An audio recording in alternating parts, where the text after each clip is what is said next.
นาะหลังจากวัดอุณหภูมิแล้วก็พากันออกกำลังกายเนาะพี่น้องเนาะ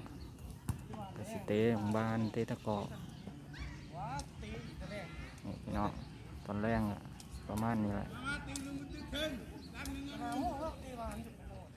เพื่อสร้างภูมิคุ้มกันยากต่าง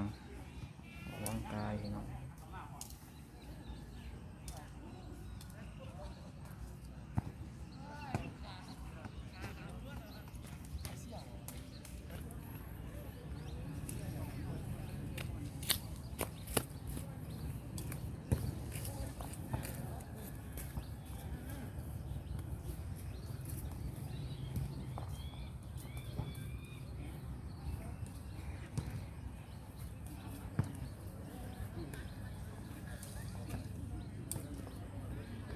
นี่ตีแบด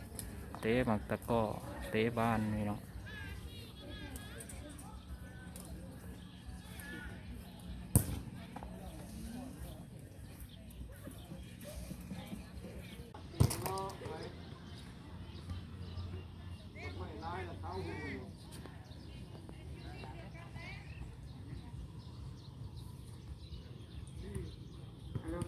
หวานใหม่เลยนะ